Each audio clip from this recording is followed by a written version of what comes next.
Hello everyone, my name is Itzel Vargas from the Dominican Republic, and this is It's Korea.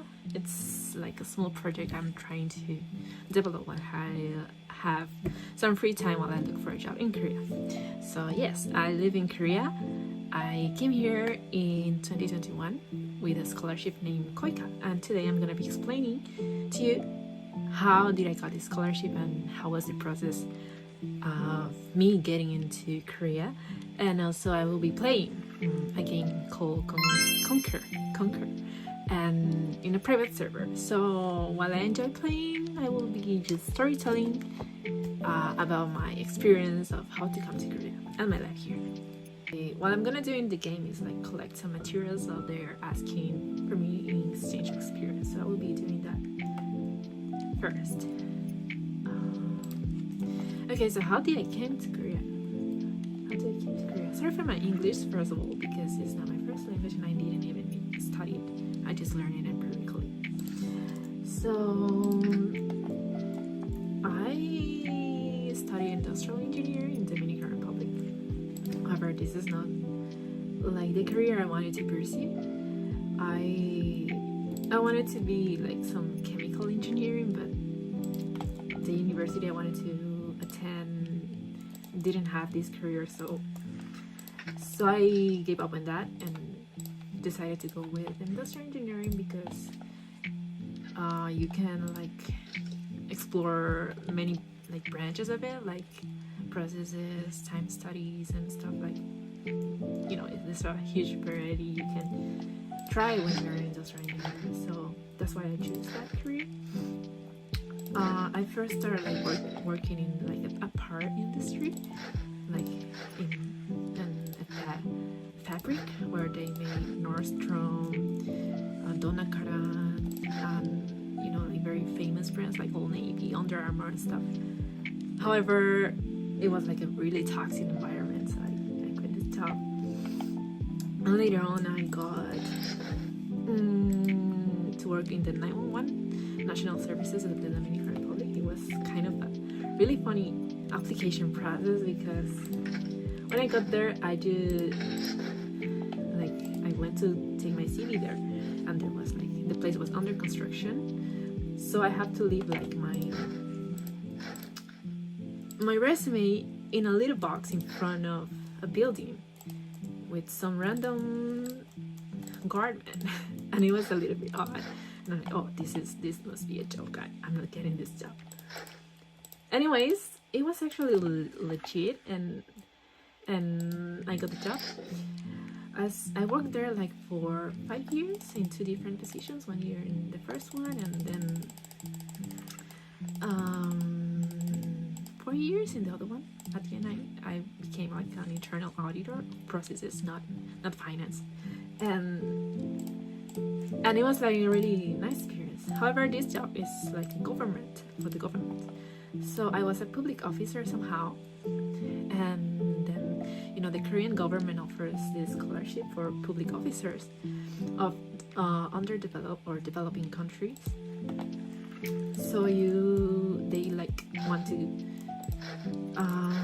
give knowledge to public officers, so they go back to their countries and like apply all this knowledge. So yeah, this scholarship is only for developing countries. I'm so sorry for those who live in developed countries, but I guess there are other options for you guys. I will also explain how I stay here for 2 years with another visa, studying also but Korean language, but after this. So during COVID, during the pandemic, like everything closed, like there was no good means of transportation, and I lived alone and I didn't have a car, so I had to go move back with my parents for a while, and I slowly moved with my parents. And then I started like spending a lot of time with my sister, and my sister was very much into K-pop. You must know like the group called Stray Kids, that they are really famous now. So she liked this group, and then I kind of started liking them. And then when you like something, and then Instagram start recommending you of content associated with what you like. So then I got this promotion of a girl who was like with a scholarship. She's Dominican and she was living in Seoul. And then, oh, I can go to Korea like this. And then I started talking to her like, oh, what scholarship do you have? And blah, blah, blah.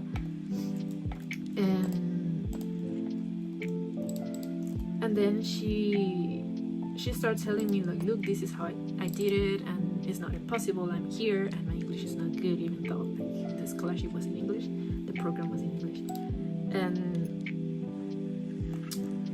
And then she like motivated me to apply, but there was still no time for the application period.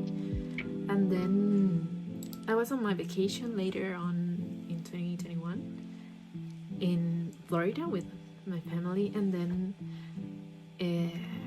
the application period started, and I was like, oh, I need a lot of documents. When I check, it's too much, and I'm like traveling, and I don't have like my official transcript.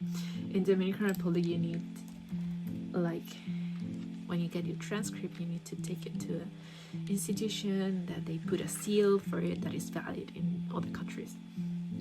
It's not like a apostille, it's a total different thing. After that, you do the apostille, so it's like a really complicated process, and it takes a lot of time. I actually started before my vacation, like thinking maybe I can apply, and then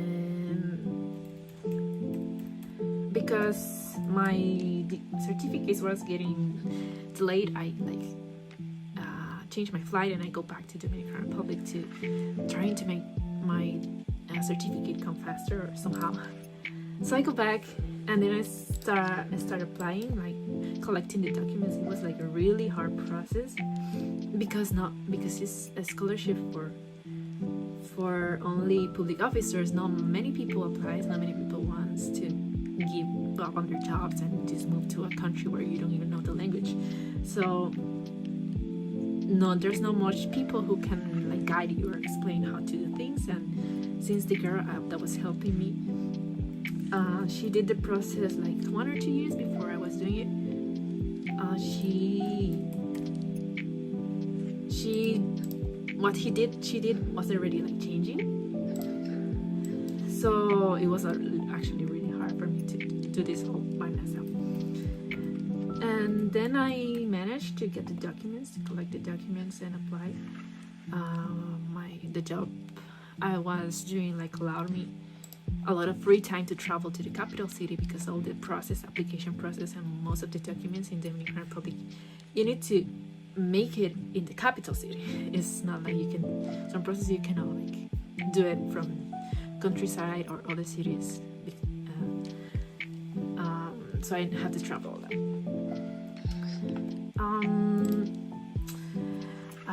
After I applied, I was a little bit uncertain because, as I told you first, my English is not good and I never studied, so I don't have like official certificate to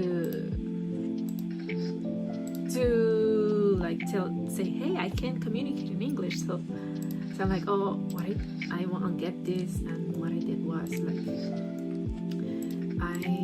in my grades records, I highlighted all the English classes I took in college, hoping that this would help. Like, hey, I didn't study it officially, but I have it. And then I just apply with this. And then I got a first interview that was like online, obviously because of COVID. And then like it was all in English, and it was with COICA only, like with the organization. And it went good, I think. I was like really nervous. I never applied to anything in my life. So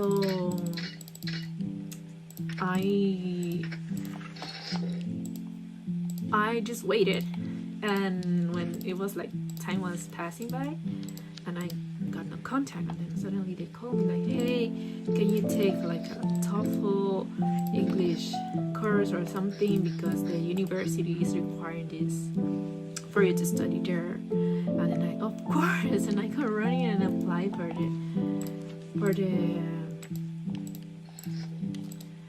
for the TOEFL test, but because of COVID, they were doing it like online, and it was like really strict process where you have to face the camera and stuff like that. And then I booked the test, but unfortunately, they called me the next day like, oh, no worries, we gave a word to the university and they are accepting you without any certificate. So that's why, guys, even though when you don't have the requirements, maybe of a job or something, just go for it.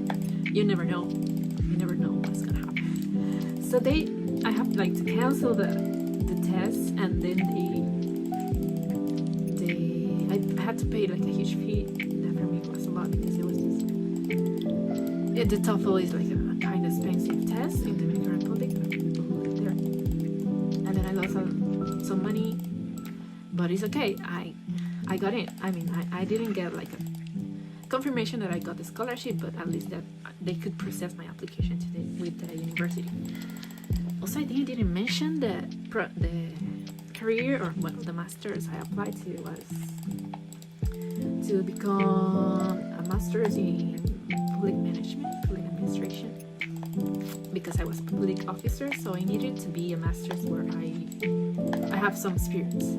Even though like I work more than as an engineer, like a process engineer than a public officer, I was associated with it, so I had to go for it, even though it's not my thing actually. I don't even like it. Anyways, I just wanted to go to Korea. And then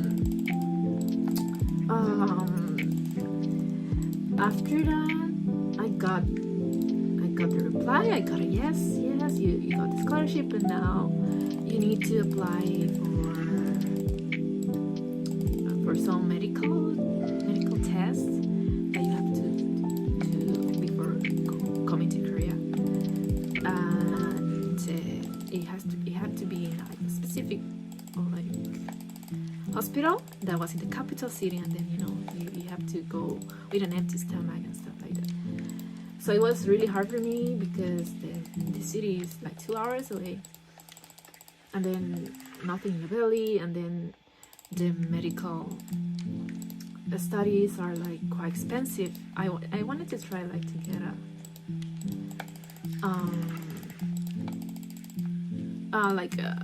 prescription, so I don't have to pay all the full amount.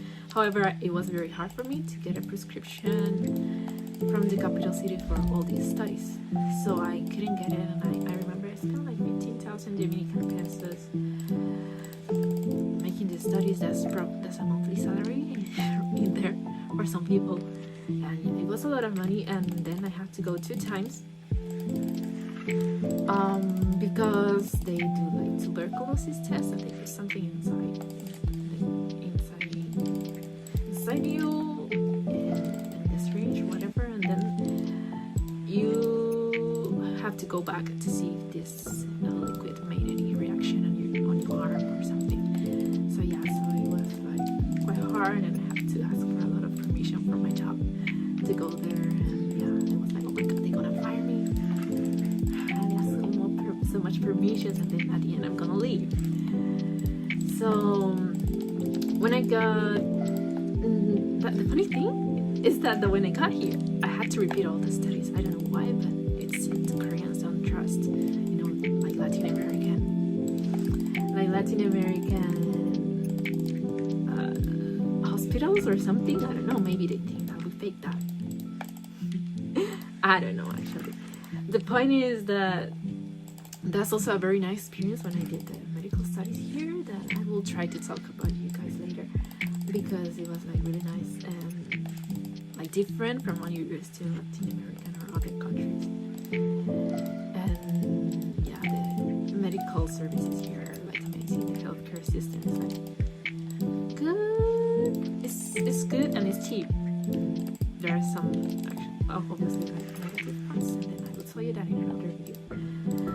So I got my medical results, and then I'm ready to come here. I finally got the yes in May 19, 2021, and then I came here in September. No, it was the end of August, but then I have to do quarantine for 2 weeks, lockdown. And facility. It was horrible, especially because the food. That's the point. I don't like Korean food. And on top of that, the food was like cold. It's like some general food the government paid for people who was coming to Korea then, or not for all people, but some people they used to pay for it. And yeah, I just got this scholarship like that. It was a really hard process, and it took me a lot of effort. But the point, I think my lesson here is like, you don't have the requirements, but you never know. Just apply and let others or the system decide for you. Don't decide for you. Like, I can make it. Just go for it. You can do it, even if it's for a job or a scholarship. There's also other scholarships that I learned of while I was here. That is like the JKS, that is offered by the Korean embassies in developing countries also. But this scholarship is also for everyone who can apply, so it's a little bit competitive. But I think it has better benefits because my scholarship made me return back to my country, and I didn't want to. Like, I felt like I was just traveling to the past. Like, I already left something behind, and I didn't want to go back. So after 2 months, I didn't have any binding contract in comparison with my other scholarship friends who live like in Asia. When you're a public servant, they make them like have okay, you can go to this scholarship, but you have to work like 2 years after you come back. There's something like that. So I didn't have that. My Latin American friends didn't have that. In the opposite side, I was like scared that I lose my job when I go back. But I was all this time after no paid, meaning studies leave. So when I go back, I go back to my job, and it felt like really, really sad. And then, yeah, I came back, but I will tell you more in a while. So the JKS scholarship, you can apply to this in the Korean embassies. I don't know when is the period. I think it's similar to KOICAD, but usually they publish the scholarship spots in February. Usually they publish about the scholarship. It's a little bit competitive, but it's like really worth it. And it's an amazing experience, even though if you just want to come like for a short period of time, even if you don't want to live here, I would do it anyways, because it's like experience a total different culture. And then when you're with a scholarship, you're also you come like with a family, you come with friends, and then the program guide you. So it's something that helped me a lot, like to adapt here in Korea at first. And maybe that's why I like it. Maybe if I came alone, I wouldn't like it that much. I don't know. I'm not sure. So yeah, there's other scholarships that are also offered by organizations in Korea, but I guess that's a little bit harder because then you gotta like go through it with like Korean speaking people and stuff like that. I didn't need the Korean language. However, the Korean language is how I got here now. As I told you, I didn't want to like continue working in there, right? So I was like, oh, how I'm gonna go back? The scholarship makes you leave Korea before your graduation. I left Korea with like a fake ceremony because they don't sponsor you while you wait for the ceremony, so you have to go back. And my ceremony was in February, and I departed in December, the year before, in 2022. And when I got there, I was like feeling lost. I'm gonna go back. My visa was still valid because the visa, the immigration office gives you visa until you graduate. So I still have my visa until March. Like, oh, should I go back and try like to stand? But they put some restrictions on this visa, like the right way to come back is like cancel this visa. You have to cancel this previous visa, the D2 visa in Korea, and then apply to something new. So I didn't know that, but I still came, and I was trying like to enter with KETA. Dominicans can come into Korea without visa for 90 days. But then, because my visa was still valid, they gave me insurance as a student. So when March came and I was still here, I had to like leave Korea. I went to Philippines because cheaper flights are really cheap. I went to Philippines, and while I was leaving, I gave back my ID card, and then that's how visa, so I was allowed to apply to other visas. So the way I stay here from 2023 till this year, I started studying Korean language. So there is the D4 or Korean language training. So the only thing you need for this is money and be accepted in a trainee center, Korean language center, which is not hard, I guess. So I applied before coming to my graduation to this, but I was getting response in April. I was sure I was gonna get it because I studied already in the university, and then I applied to the Seoul National University, just the language center of the same university. So I was okay. They wouldn't have a problem accepting me. So while I waited for the documents to apply for the D4 visa, that is the Korean language training program, I had to do that like to Philippines and cancel my visa. So this visa is not hard to get. As I told you, you just need to pay the tuition. Each program here in Seoul National University was like 1,600,000 won. That will be like 1,200 maybe dollars, USD dollars. So I paid that, and you have to pay at least 2 semesters to get the visa, but also you have to have like financial proof if you apply from your country. Because I applied here, I didn't have like to prove funds. It was like really easy applying from here.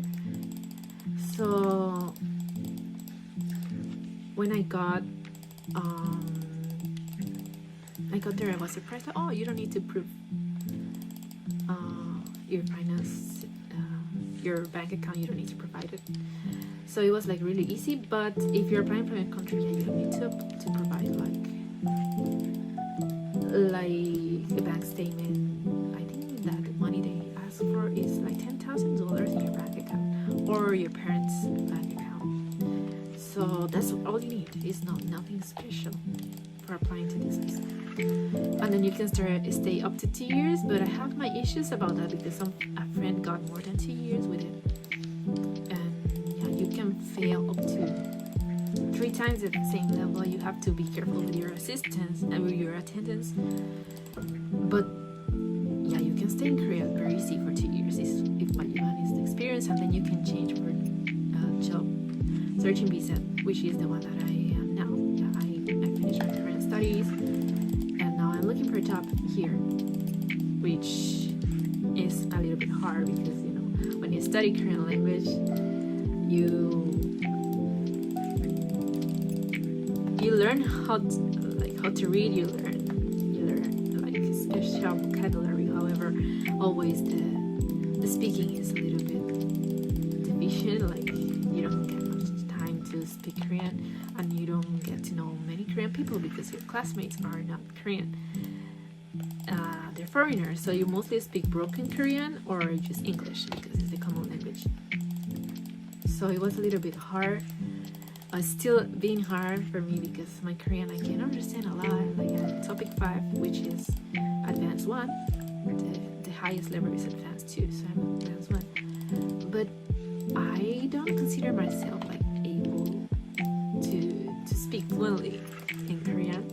Like let's say basic conversation, okay, but then when I have to express my feelings like I do it in English or I go to in Spanish, it's a little bit hard, and I just give up and speak English because my friends speak English. Anyways, this is how I got to Korea. I just risked it all. I just applied and I tried, even if it was hard. And let me know if you want to know something else. I try to keep uploading videos, and I will really appreciate if you make questions for me because okay, I live in Korea, but what do people want to know about Korea? I don't know, because there's a lot of people making content, so I don't know what can I help people with if there's so many people talking about it. But I still know that there's a lot of questions you want to know, and there's also people I know that want to know about what I'm doing here, so feel free to ask, and I will try to be more constant here on YouTube or maybe Instagram, I don't know.